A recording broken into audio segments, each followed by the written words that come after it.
Hello, Louisiana Beer Reviews. Special edition. We have a taste challenge. I have two Pilsner beers. This was sent to me by Doug in Virginia. Thank you, Doug. This is Wernesgrüner Pils Legende. Brewing tradition since 1436. Brewed according to the German purity law. Beer, 4.9% alcohol. So this company, the brewery, Wernesgrüner, in Wernesgrüner, Germany, was established in 1436 during the days of the First German Reich. Brewed and bottled by Carlsberg Supply Company Deutschland. I'm going to have to look that up, see if there's a website for Carlsberg Supply Company Deutschland. Hamburg, Germany. Product of Germany. So this is not brewed in Wernesgrüner, but Carlsberg bought Wernesgrüner Brewery about a year and a half ago, over a year ago. Best by November 4th, 2022.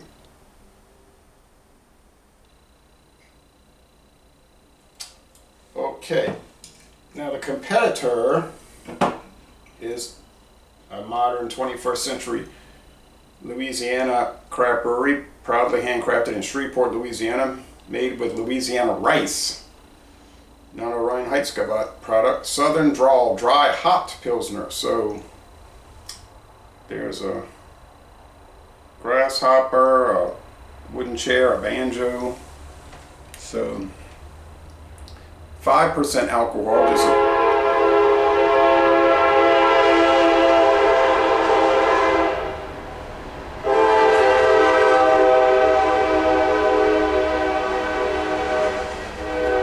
30 bitterness units, 5 IBUs, German influenced, southern brewed, mildly traditional and wildly drinkable. So mildly traditional. Drink real beer. So there's the backside showing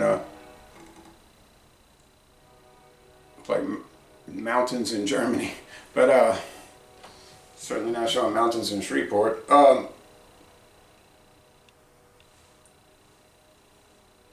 Canned about a month and a half ago, so pretty fresh. Rice, not a Reinheitsgebot Pilsner. But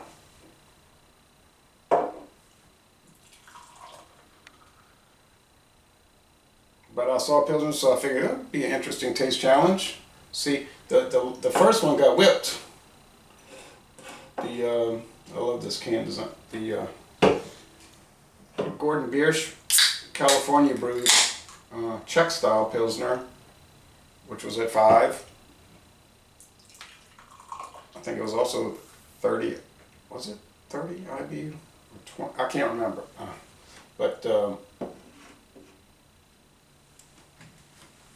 it had no flavor compared to Wernesgrüner. Now these are clean glasses.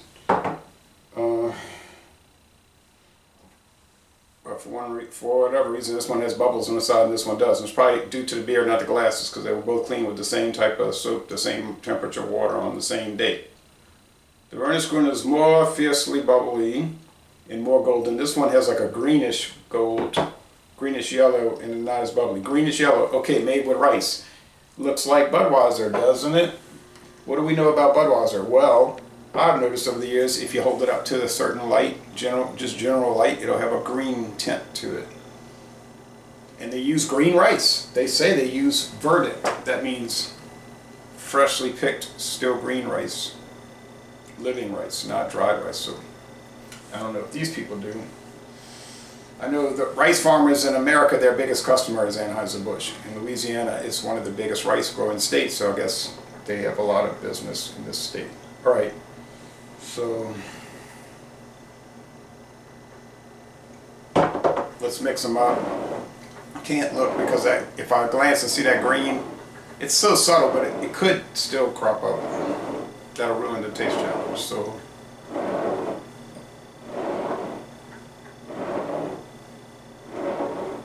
now the last one, I thought I had it on aroma only, and I did.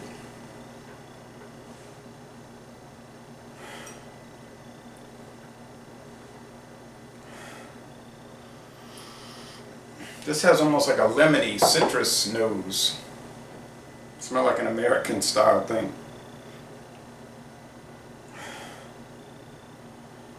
Not much aroma over here, honestly. So the aroma, the smell test isn't working. Let's go with the taste challenge. Cheers.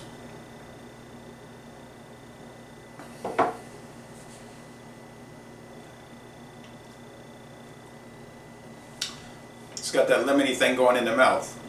Sharp bitterness, 30 IBU.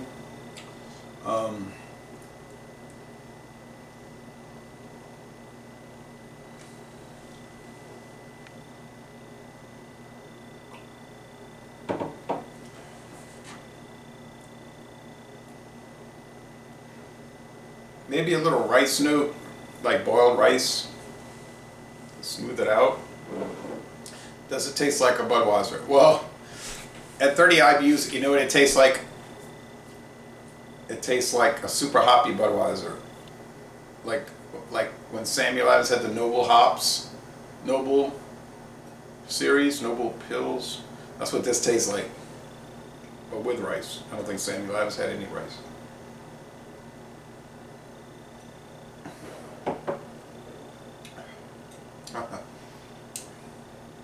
This is the Wernesgrüner.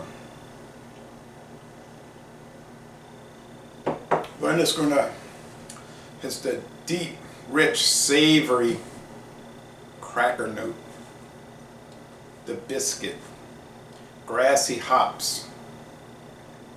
So Carlsberg must have told their, I think they have 2 breweries in Hamburg. One of them might be like a craft brewery, the other one general beer, I don't know.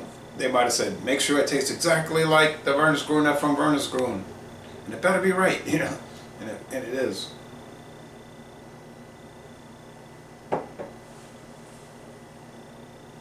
Somebody was telling me the Budweiser in Canada, made by Labatt, is nothing like the American Budweiser. They ruined it and all this. And I'm like, I seriously doubt that. That's what I was saying. I seriously doubt that. They got to protect their brand. So back in 1980, they probably told Labatt, it better be done right if you want that contract. Now they're all under the same InBev umbrella, so somebody said they do it under license. I say not anymore. They don't have to license themselves.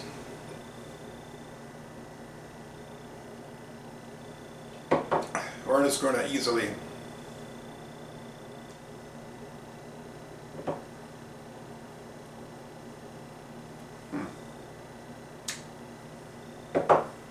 This one has the W. Uh-oh.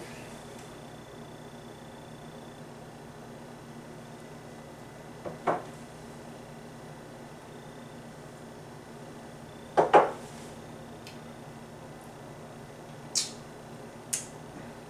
have to do some more work on this one.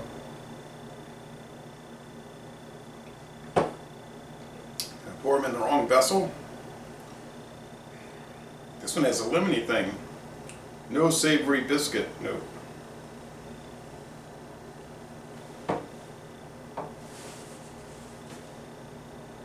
Fuller body. Fluffy body. Dry finish.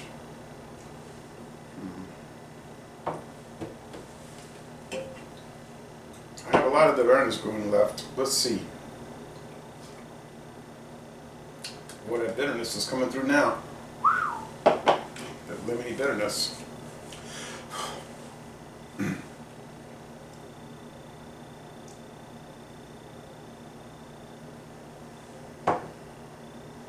gotta get through the phone.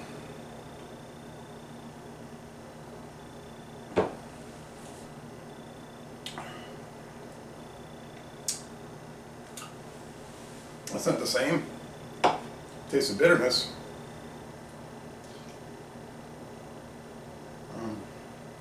Guess I botched the tags. Not the first time. That's how. No excuse for it.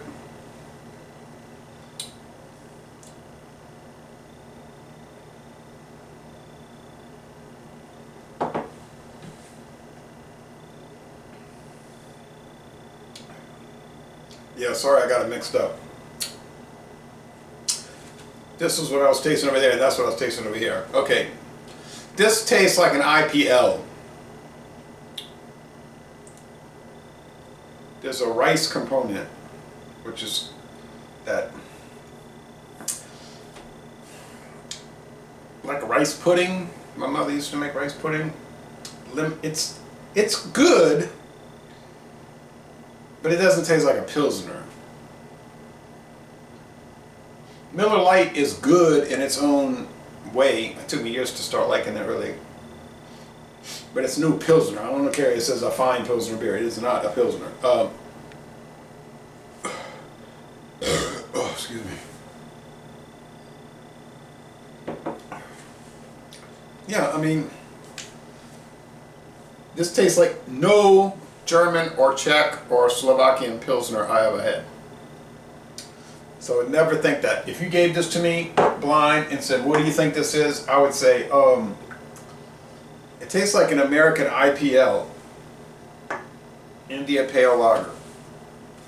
Well, it says dry hop Pilsner, I get that. Made with Louisiana rice, I don't get that, and you're calling it Pilsner, but whatever you want to do, I guess. Pilsner's not a trademark name. 30 IBUs, 5% German, yeah, mildly traditional. I would say, I would put on there, not even remotely traditional. All right, it's good in its own way. It's a good beer. It deserves an A, like a 93, A. Most excellent beer. But then you can't give it an A because what they're calling it doesn't match what it tastes like. To me, all right. That's where you would dock it. On its own taste merits, yeah, it's an A.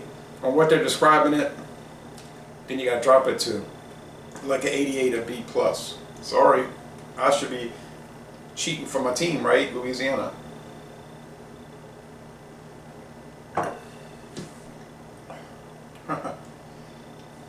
That's a Pilsner. That's the way it's supposed to taste.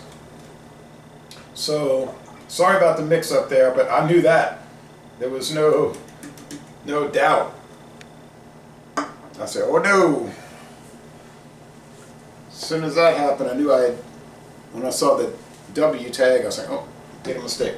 So, does Wernesgrüner taste a whole lot like the Southern Drawl? No, it doesn't taste like anything like it. Is Wernesgrüner authentic? Yeah, it's literally authentic. It's a true Pilsner beer from Germany. Of course, Pilsner beer started in the Czech Republic, but at the time it was the Kingdom of Bohemia, which was part of the German Confederation. So it was in 1842. You would have said Germany. The Gordon Bierschbottle said it was 1840.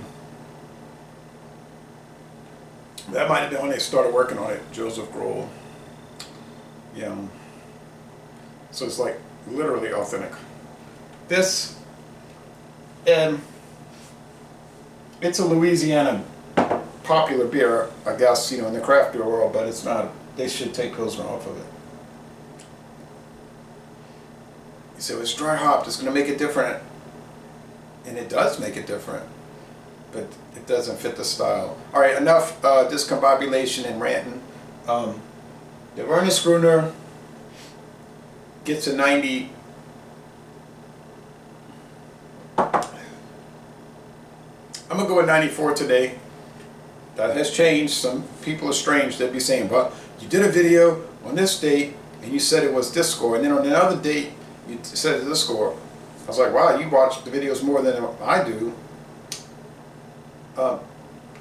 Your taste is not going to always be the same, but you'll have a general appreciation of the product. My understanding and appreciation of Wernesgrüner has never changed. It's always most excellent. I mean, the worst I ever gave it might have been an A- 92, but I don't think I ever went that low. So, the Southern Drawl's going to be more expensive.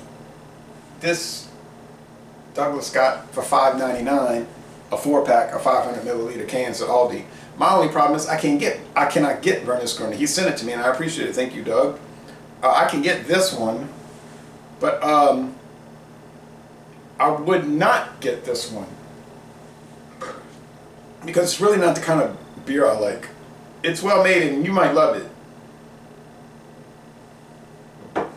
but